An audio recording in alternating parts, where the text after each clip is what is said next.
Hi traders, welcome back to market verse. Nifty, bank Nifty, Sensex എന്നീ ഇൻഡെക്സുകളുടെ daily അനാലിസിസിലേക്ക് ഏവർക്കും സ്വാഗതം.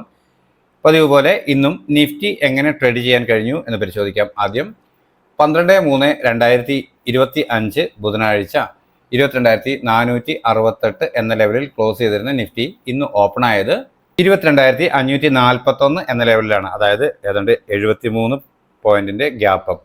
തുടർന്ന് ചെറിയ പോയിന്റിന് അപ്വേർഡ് സഞ്ചരിച്ചെങ്കിൽ പോലും പെട്ടെന്ന് പ്രോഫിറ്റ് ബുക്കിംഗ് വന്നു.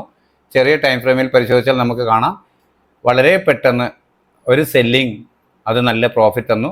നമ്മൾ രേഖപ്പെടുത്തിയിരുന്ന പ്രധാന സപ്പോർട്ടായ 22,460 എന്ന ലെവൽ തന്നെയാണ് ഇന്ന് നിഫ്റ്റി ടെസ്റ്റ് ചെയ്തിട്ടുള്ളത്.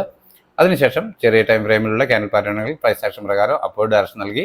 അപ്പോൾ അതുവരെ രേഖപ്പെടുത്തിയ ഡേയ്സിലോ അതല്ലെങ്കിൽ തൊട്ട് താഴെയുള്ള സപ്പോർട്ട് ലെവലിനെ സ്റ്റോപ്പ് ലോസ് ആയി കണക്കാക്കാം എന്ന് കരുതി ട്രേഡ് ചെയ്ത ഏതൊരാൾക്കും നല്ല പ്രോഫിറ്റ് ലഭിച്ചിട്ടുണ്ട്. പ്രതീക്ഷിക്കേണ്ട ടാർഗറ്റ് അതുവരെ രേഖപ്പെടുത്തിയ ഉയരമായിരുന്നു. നമ്മൾ രേഖപ്പെടുത്തിയിരുന്ന 22,558 എന്ന ലെവലാണ്.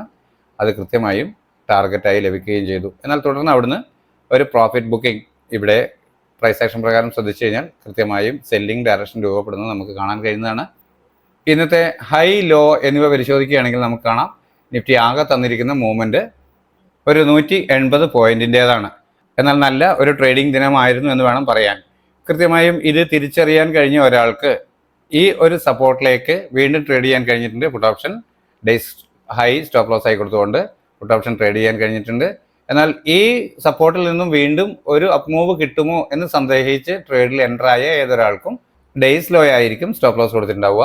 അങ്ങനെയെങ്കിൽ അവർക്ക് സ്റ്റോപ്പ് ലോസ് ഹിറ്റ് കിട്ടി. അതല്ലെങ്കിൽ ഈ ലെവലിൽ നിന്നും ഒരു മൂവ്മെൻറ്റ് അപ്പോഴ് കിട്ടിയപ്പോൾ ഏതാണ്ട് നമ്മൾക്കറിയാം 90 മുതൽ ഒരു 521 വരെ, അതായത് ഒരു 30 പോയിന്റ് മൂവ്മെന്റ് കിട്ടിയിട്ടുണ്ട്. അപ്പോൾ ഒരു ATM ആണ് ട്രേഡ് ചെയ്യുന്നതെങ്കിൽ എന്തായിരുന്നാലും ഒരു 10-12 പോയിന്റ് എങ്കിലും അവരെവിടെ എൻ്റർ ആയാലും ഒരു ടാർഗറ്റ് ലഭിക്കാം. അത് ട്രെയിലിംഗ് സ്റ്റോപ്പ് ലോസ് ഉപയോഗിച്ച് profit no loss no gain എന്ന രീതിയിൽ വെക്കുകയോ അതല്ലെങ്കിൽ കവർ ചെയ്യുകയോ ചെയ്തവർക്ക് തീർച്ചയായും പ്രോഫിറ്റിൽ ഇറങ്ങാൻ കഴിഞ്ഞിട്ടുണ്ടാവാം. അതല്ലെങ്കിൽ സ്റ്റോപ്പ് ലോസ് ഹിറ്റ് കിട്ടിയിട്ടുണ്ടാവാം. എന്നാൽ ഇത് പ്രൈസ് ആക്ഷൻ കൃത്യമായി പഠിച്ചവർക്ക് ഇതൊരു സെല്ലിംഗ് ഡയറക്ഷനാണ് വരുന്നത്. വീണ്ടും ഇതൊരു സെല്ലിങ്ങിനുള്ള സെൽ ഓൺ ഹൈ എന്ന രീതിക്ക് മാറുകയാണ് എന്ന് ചെറിയ ടൈം ഫ്രെയിമിൽ തന്നെ മനസ്സിലാക്കാൻ കഴിഞ്ഞ ഒരാൾക്ക് വളരെ ക്ലോസ് ആയ ഒരു ചെറിയ സ്റ്റോപ്പ് ലോസിൽ നിന്നുകൊണ്ട് ട്രേഡ് ചെയ്യാൻ കഴിഞ്ഞിട്ടുണ്ട്. അപ്പോൾ സ്വാഭാവികമായും പ്രതീക്ഷിക്കേണ്ടത് ഡേയ്സ് ലോ പോയേക്കാം എന്നുള്ളതാണ്. അത്തരത്തിൽ ഡേയ്സ് ലോയിൽ വന്ന് ടെസ്റ്റ് ചെയ്തതിന് ശേഷം വീണ്ടും ഒന്ന് മൂവ് ചെയ്തെങ്കിലും വളരെ പെട്ടെന്ന് തന്നെ ഡൗണിലേക്ക് അടിക്കുകയാണ് ചെയ്തത്. നല്ല ഒരു ട്രേഡായിരുന്നു. ഓക്കെ, അതിനുശേഷം പ്രൈസ് സാമാന്യം നല്ല നേരം കൺസോളിഡേറ്റ് ചെയ്തിട്ടുണ്ട്. ഇന്ന് വീക്ക്ലി ക്ലോസിംഗ് ആയതുകൊണ്ട് പ്രീമിയം മെൽറ്റിംഗ് നല്ല രീതിയിൽ ഉണ്ടായിട്ടുണ്ട്. എങ്കിലും ഇവിടെയെല്ലാം ചെറിയ സ്റ്റോപ്പ് ലോസിൽ നിന്നുകൊണ്ട് കൂടുതൽ ക്വാണ്ടിറ്റി എടുത്ത് പ്രോഫിറ്റുകൾ ഉണ്ടാക്കിയ പല PNLകളും ലഭിച്ചിരുന്നു. എന്നാൽ ഫൈനലി മാർക്കറ്റ് ഈ റെസിസ്റ്റൻസിന് മുകളിൽ ക്ലോസ് ചെയ്യാൻ കഴിയാതെ സെല്ലാവുകയാണ് ചെയ്തത്. നമ്മൾ പ്രതീക്ഷിച്ചിരുന്ന പ്രധാനമായും ലഭിക്കണം എന്ന് കരുതിയിരുന്ന 22,391 എന്ന ലെവൽ, ഇവിടെ ഒരു ഫ്ലാറ്റ് ഓപ്പണിംഗ് നിന്ന് സെല്ലിംഗ് ഡയറക്ഷൻ ആണെങ്കിൽ ലഭിക്കാം എന്ന് കരുതുന്ന ടാർഗറ്റിലേക്ക് കൃത്യമായും ഫൈനലി നിഫ്റ്റി വന്ന് ക്ലോസ് ആവുകയാണ് ചെയ്തിട്ടുള്ളത്. അപ്പോൾ ഇത്രയുമാണ് ഇന്നത്തെ നിഫ്റ്റിയുടെ മൂവിങ് ലെവലുകൾ. അപ്പോൾ ഈ ലെവലുകൾ ഉപയോഗിച്ചുകൊണ്ട് ഇനി മാർക്കറ്റ് 3 ദിവസത്തിന് അവധിയാണ്. തിങ്കളാഴ്ച മാത്രമേ ഓപ്പൺ ആവുകയുള്ളൂ. അപ്പോൾ തിങ്കളാഴ്ച നമ്മുടെ ട്രേഡിംഗ് പ്ലാൻ എന്തായിരിക്കാം എന്ന് പരിശോധിക്കാം. നിങ്ങൾക്കറിയാം, ഞാനൊരു സെബി രജിസ്റ്റേർഡ് അനലിസ്റ്റ് ഒന്നുമല്ല. എക്സ്പീരിയൻസിൻ്റെ വെളിച്ചത്തിൽ എൻ്റെ ട്രേഡിംഗ് ആവശ്യത്തിലേക്കായി തയ്യാറാക്കുന്ന ട്രേഡിംഗ് പ്ലാൻ മാത്രമാണിത്. നിങ്ങൾക്ക് ഓരോരുത്തർക്കും ഇത് പ്രയോജനപ്പെടുത്താം, പക്ഷേ റിസ്ക് പൂർണ്ണമായും നിങ്ങളുടേതാണ്. നിങ്ങൾക്ക് ഇവ പരിശോധിച്ച് നോക്കിയിട്ട് പഠനാർത്ഥം നിങ്ങൾ ഇവ ഉപയോഗിച്ച് നോക്കിയിട്ട് ഗുണകരമാണ് എന്ന് തോന്നുകയാണെങ്കിൽ നിങ്ങളുടെ സുഹൃത്തുക്കളായ ട്രേഡേഴ്സിനും നമ്മളുടെ ചാനൽ ഷെയർ ചെയ്ത് കൊടുക്കുക. നിങ്ങളുടെ അഭിപ്രായ നിർദ്ദേശങ്ങൾ കമൻറ്റ് ബോക്സിൽ രേഖപ്പെടുത്തുക, ലൈക്ക് ചെയ്യുക, ഷെയർ ചെയ്യുക. 22,383 എന്ന ലെവലാണ് ആദ്യമായി ലഭിക്കാവുന്ന പ്രധാന സപ്പോർട്ട് എന്ന രീതിയിൽ നിഫ്റ്റിയിൽ രേഖപ്പെടുത്തിയിട്ടുള്ളത്. തൊട്ട് താഴെയായി 356 എന്ന ലെവലിൽ ഒരു മൈനർ സപ്പോർട്ടും പ്രധാനമായും ലഭിച്ചേക്കാവുന്ന ഒരു ആയേക്കാമെന്ന് കരുതുന്ന ഒരു പ്രധാന റെസിസ്റ്റൻസ് ലെവൽ 22,541 എന്നാണ്. അതിനിടയിൽ മൈനർ റെസിസ്റ്റൻസ് ആയി 482 എന്ന ലെവലും രേഖപ്പെടുത്തിയിട്ടുണ്ട്. ഇവിടെ ഒരു ഫ്ലാറ്റ് ഓപ്പണിംഗ് നൽകിയതിനു ശേഷം ചെറിയ ടൈം ഫ്രെയിമിലെ ക്യാൻഡിൽ പാറ്റേണുകൾ പ്രൈസ് ആക്ഷൻ പ്രകാരം അപ്വേർഡ് ഡയറക്ഷൻ നൽകുന്നു എന്ന് ഫീൽ ചെയ്താൽ അതുവരെ രേഖപ്പെടുത്തിയ ഡേയ്സ് ലോ അതല്ലെങ്കിൽ തൊട്ടാരെയുള്ള മൈനർ സപ്പോർട്ട് സ്റ്റോപ്പ് ലോസ് ആയി കണക്കാക്കി അപ്വേർഡ് ഡയറക്ഷനിലേക്ക് ട്രേഡ് ചെയ്യാം. ആദ്യമേ ലഭിക്കേണ്ടുന്ന ടാർഗറ്റ് 22,482 എന്ന് പറയുന്ന ഈ മൈനർ റെസിസ്റ്റൻസ് തന്നെയാണ്. അതിന് മുകളിൽ ഒരു 15 മിനിറ്റ് ക്യാൻ ക്ലോസ് ആവുകയാണെങ്കിൽ വീണ്ടും ഒരു ഡിക്ലൈൻ കിട്ടുമ്പോൾ അതുവരെ രേഖപ്പെടുത്തിയ ഡേയ്സ് ലോ ഡൗൺ സൈഡിലേക്ക് ബ്രേക്ക് ചെയ്യാതിരിക്കുകയും ചെറിയ ടൈം ഫ്രെയിമിലുള്ള ക്യാൻഡിൽ പാറ്റേണുകൾ പ്രൈസ് ആക്ഷൻ പ്രകാരം അപ്വേർഡ് ഡയറക്ഷൻ നൽകുകയും ചെയ്താൽ കോൾ ഓപ്ഷൻ തന്നെ ബൈ ചെയ്യാൻ കഴിയും. ഡേയ്സ് ലോ ആയിരിക്കും അപ്പോഴത്തെ സ്ട്രിക്റ്റ് ആയ സ്റ്റോപ്പ് ലോസ് ലെവൽ. പ്രതീക്ഷിക്കേണ്ട ടാർഗറ്റ് അതുവരെ രേഖപ്പെടുത്തിയ ഉയരമാണ്. എന്നാൽ അതിന് മുകളിൽ ഒരു 5 മിനിറ്റ് 15 മിനിറ്റ് കഴിഞ്ഞ് ക്ലോസ് ആവുകയാണെങ്കിൽ തുടർന്ന് 22,541 കരുതുന്ന പ്രധാന റെസിസ്റ്റൻസ് ലെവൽ ടെസ്റ്റ് ചെയ്തേക്കാം എന്നാണ് കണക്കാക്കുന്നത്. എന്നാൽ ഈ ലെവലിനൊക്കെ മുകളിലോട്ട് പ്രൈസ് ക്ലോസ് ആവുകയാണെങ്കിൽ തുടർന്ന് 633 എന്ന് പറയുന്ന ടാർഗറ്റും ടെസ്റ്റ് ചെയ്യാൻ സാധ്യതയുണ്ട്. എന്നാൽ ഫ്ലാറ്റ് ഓപ്പണിംഗിന് ശേഷം ചെറിയ ടൈം ഫ്രെയിമിലെ ക്യാൻഡിൽ പാറ്റേണിൽ സെല്ലിംഗ് ഡയറക്ഷൻ നൽകുന്നു എന്ന് വന്നാൽ അതുവരെ രേഖപ്പെടുത്തിയ ഡേയ്സ് ഹൈ അതല്ലെങ്കിൽ തൊട്ട് മുകളിലുള്ള റെസിസ്റ്റൻസ് ലെവൽ സ്റ്റോപ്പ് ലോസ് ആയി കണക്കാക്കി ഡൗൺ സൈഡിലേക്ക് ട്രേഡ് ചെയ്യാം. പ്രധാനമായും നെഗറ്റീവാണ് നിഫ്റ്റി എന്ന് ഫീൽ ചെയ്യണമെങ്കിൽ ഈ 22,329 എന്ന ലെവലിന് താഴെ ഒരു 5 മിനിറ്റ് 15 മിനിറ്റ് ക്ലോസ് ആവണം. അത്തരത്തിലൊരു ക്ലോസിംഗ് ലഭിക്കുകയാണെങ്കിൽ വീണ്ടും ഒരു അപ്പ് മൂവ് കിട്ടുമ്പോൾ അതുവരെ രേഖപ്പെടുത്തിയ ഡേയ്സ് ഹൈ അപ്പർ സൈഡിലേക്ക് ബ്രേക്ക് ചെയ്യാതിരിക്കുകയും ചെറിയ ടൈം ഫ്രെയിമിലെ ക്യാൻഡിൽ പാറ്റേണിൽ സെല്ലിംഗ് ഡയറക്ഷൻ നൽകുകയും ചെയ്താൽ വീണ്ടും പുട്ട് ഓപ്ഷൻ ബൈ ചെയ്യും. അതുവരെ രേഖപ്പെടുത്തിയ ഡേയ്സ് ഹൈ ആയിരിക്കും. അപ്പോൾ സ്ട്രിക്റ്റ് ആയ സ്റ്റോപ്പ് ലോസ് ആയി കണക്കാക്കുക. പ്രതീക്ഷിക്കേണ്ട ടാർഗറ്റ് അതുവരെ രേഖപ്പെടുത്തിയ ലോ ആണ്. എന്നാൽ അതിന് താഴോട്ട് 5 മിനിറ്റ് 15 മിനിറ്റ് ക്ലോസ് ആവുകയാണെങ്കിൽ തുടർന്ന് പ്രൈസ് വീക്ക് ആയേക്കാം. ഈ ലെവലുകൾ ടെസ്റ്റ് ചെയ്തേക്കാം എന്നാണ് പ്രതീക്ഷിക്കുന്നത്. അതിൽ 22,269 എന്ന ലെവൽ അല്പം സ്ട്രോങ് ആയ സപ്പോർട്ടായാണ് ഞാൻ കണക്കാക്കുന്നത്. 48,024 എന്ന ലെവലാണ് ബാങ്ക് നിഫ്റ്റിയിൽ ആദ്യമായി ലഭിക്കാവുന്ന പ്രധാന സപ്പോർട്ട് എന്ന രീതിയിൽ രേഖപ്പെടുത്തിയിട്ടുള്ളത്. തൊട്ട് താഴെയായി 47,932 എന്ന ലെവൽ 37 എന്ന ലെവൽ ഒരു മൈനർ സപ്പോർട്ടായും രേഖപ്പെടുത്തിയിരിക്കുന്നു. എന്നാൽ 48,293 എന്ന ലെവലാണ് ആദ്യമായി ലഭിക്കാവുന്ന ഒരു മൈനർ റെസിസ്റ്റൻസ്. അതുപോലെ തന്നെ നമ്മുടെ ഈ ഇന്നത്തെ ഉയരവും ഒരു റെസിസ്റ്റൻസായി മാറിയേക്കാം. എന്നാൽ അത് ബ്രേക്ക് ചെയ്ത് കയറുകയാണെങ്കിൽ 48,477 എന്നതാണ് ഒരു പ്രധാന റെസിസ്റ്റൻസായി പ്രവർത്തിക്കാൻ സാധ്യതയുണ്ട് എന്ന് ഞാൻ കരുതുന്ന ലെവൽ.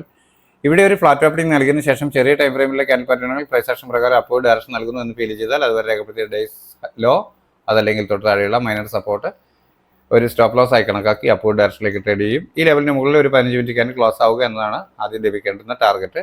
അത്തരത്തിലൊരു ക്ലോസിംഗ് ലഭിച്ചാൽ വീണ്ടും കിട്ടുന്ന ഒരു ഡിക്ലൈൻ അതുവരെ രേഖപ്പെടുത്തിയ ഡേയ്സ് ലോ ഡൗൺ സൈഡിലേക്ക് ബ്രേക്ക് ചെയ്യാതിരിക്കുകയും ചെറിയ ടൈം ഫ്രെയിമിലെ ക്യാൻഡിൽ പാറ്റേണുകൾ പ്രൈസ് ആക്ഷൻ പ്രകാരം അപ്വേർഡ് ഡയറക്ഷൻ നൽകുകയും ചെയ്താൽ വീണ്ടും കോൾ ഓപ്ഷൻ തന്നെ ബൈ ചെയ്യും. ഡേയ്സ് ലോ ആയിരിക്കും അപ്പോഴത്തെ സ്ട്രിക്റ്റ് ആയ സ്റ്റോപ്പ് ലോസ് ലെവൽ.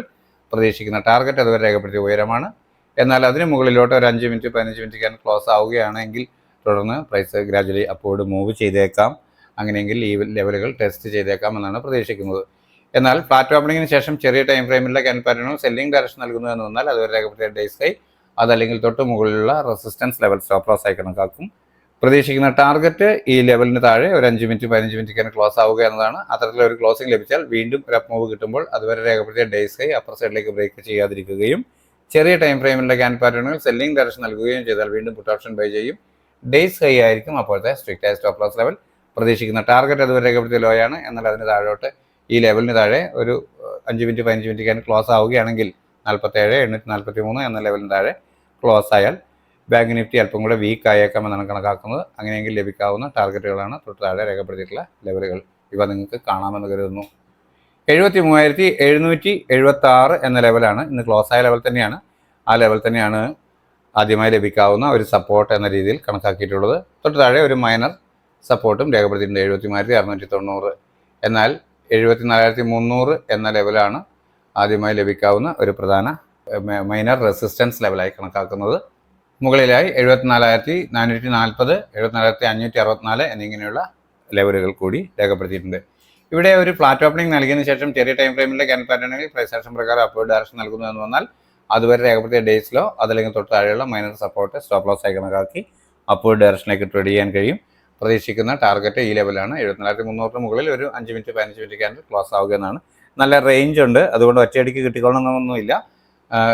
ഒരു ഈ ലെവലിന് മുകളിൽ ഒന്ന് ക്ലോസ് ചെയ്തതിന് ശേഷം വീണ്ടും കിട്ടുന്ന ഡിക്ലൈനോ അത്തരത്തിൽ ഒരു മൂവ് ആയിരിക്കാം നമുക്ക് ലഭിക്കുക. അത്തരത്തിലൊരു ക്ലോസിംഗ് ഇവിടെ ലഭിച്ചു കഴിഞ്ഞാൽ വീണ്ടും കിട്ടിയേക്കാവുന്ന ഡിക്ലൈൻ അതിനെ ഡേയ്സ് ലോ ബ്രേക്ക് ഡൗൺ സൈഡിലേക്ക് ബ്രേക്ക് ചെയ്യാതെ ചെറിയ ടൈം ഫ്രെയിമിലുള്ള ക്യാൻഡിൽ പാറ്റേണുകൾ പ്രൈസ് ആക്ഷൻ പ്രകാരം അപ്വേർഡ് ഡയറക്ഷൻ നൽകുന്നു എന്ന് വന്നാൽ വീണ്ടും കോൾ ഓപ്ഷൻ ബൈ ചെയ്യാൻ കഴിയും. ഡേയ്സ് ലോ ആയിരിക്കും അപ്പോഴത്തെ സ്ട്രിക്റ്റ് ആയ സ്റ്റോപ്പ് ലോസ് ലെവൽ. പ്രതീക്ഷിക്കേണ്ട ടാർഗറ്റ് അതുവരെ രേഖപ്പെടുത്തിയ ഉയരം തന്നെയാണ്. എന്നാൽ അതിന് മുകളിലോട്ട് പ്രൈസ് ക്ലോസ് ചെയ്യുന്നു എന്ന് വന്നാൽ മാത്രമാണ് തുടർന്ന് ഈ ലെവലുകൾ ലഭിക്കുക.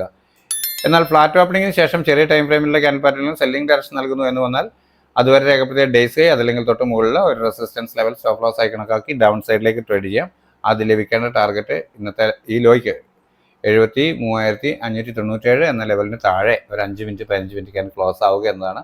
അത്തരത്തിലൊരു ക്ലോസിംഗ് ലഭിച്ചാൽ മാത്രം വീണ്ടും ഒരു അപ്പ് മൂവ് കിട്ടുമ്പോൾ അതുവരെ രേഖപ്പെടുത്തിയ ഡേയ്സ് ഹൈ അപ്പർ സൈഡിലേക്ക് ബ്രേക്ക് ചെയ്യാതിരിക്കുകയും ചെറിയ ടൈം ഫ്രെയിമിലുള്ള ക്യാൻഡിൽ പാറ്റേണിൽ സെല്ലിംഗ് ഡയറക്ഷൻ നൽകുകയും ചെയ്താൽ വീണ്ടും പുട്ട് ഓപ്ഷൻ ബൈ ചെയ്യാൻ കഴിയും.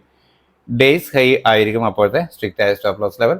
പ്രതീക്ഷിക്കേണ്ട ടാർഗറ്റ് അതുവരെ രേഖപ്പെടുത്തിയ ലോ ആണ്. എന്നാൽ അതിന് താഴോട്ട് 5 മിനിറ്റ് 15 മിനിറ്റ് ക്യാൻഡിൽ ക്ലോസ് ആവുന്നു എന്ന് വന്നാൽ തുടർന്ന് ഈ ലെവലുകൾ ടാർഗറ്റുകളായി ലഭിച്ചേക്കാം എന്നാണ് പ്രതീക്ഷിക്കുന്നത്. ഈ ലെവലുകൾ നിങ്ങൾക്ക് കാണാമെന്ന് കരുതുന്നു. 73,000 ഒരു പ്രധാന സപ്പോർട്ടായി പിന്നീട് ഞാൻ കണക്കാക്കിയിട്ടുള്ളത്. അപ്പോൾ ഇത്രയുമാണ് നമ്മളുടെ തിങ്കളാഴ്ചത്തേക്ക് വേണ്ടിയുള്ള ട്രേഡിംഗ് പ്ലാൻ. നിങ്ങളോട് ഒരിക്കൽ കൂടി ഞാൻ പറയുന്നു, ഞാനൊരു സെബി രജിസ്റ്റേർഡ് അനലിസ്റ്റ് ഒന്നുമല്ല. എക്സ്പീരിയൻസിൻ്റെ വെളിച്ചത്തിൽ എൻ്റെ ട്രേഡിങ്ങിന് ആവശ്യത്തേക്കായി തയ്യാറാക്കുന്ന ട്രേഡിംഗ് പ്ലാൻ മാത്രമാണിത്. നിങ്ങൾക്കും പ്രയോജനപ്പെടുത്താം. നിങ്ങളുടേതാണ് റിസ്ക്. ഗുണകരമാണെന്ന് തോന്നുകയാണെങ്കിൽ സുഹൃത്തുക്കളായ ട്രേഡേഴ്സിന് ഷെയർ ചെയ്ത് കൊടുക്കുക. അഭിപ്രായ നിർദ്ദേശങ്ങൾ കമൻറ്റ് ബോക്സിൽ രേഖപ്പെടുത്തുക. ലൈക്ക് ചെയ്യുക. ചാനലിനെ സപ്പോർട്ട് ചെയ്യുക. 3 ദിവസത്തെ അവധിക്ക് ശേഷം തിങ്കളാഴ്ച മാർക്കറ്റ് ഓപ്പൺ ആകുമ്പോൾ എല്ലാവർക്കും നല്ല ട്രേഡിംഗ് അവസരങ്ങൾ നൽകുന്ന നല്ല മൂവ്മെൻറ്റ് എല്ലാ ഇൻഡെക്സുകളിലും ഉണ്ടാവട്ടെ. എല്ലാവർക്കും നല്ല രീതിയിൽ ട്രേഡ് ചെയ്യാൻ സാധ്യമാകട്ടെ എന്ന് ആശംസിച്ചുകൊണ്ട് തൽക്കാലം നിർത്തുന്നു. താങ്ക്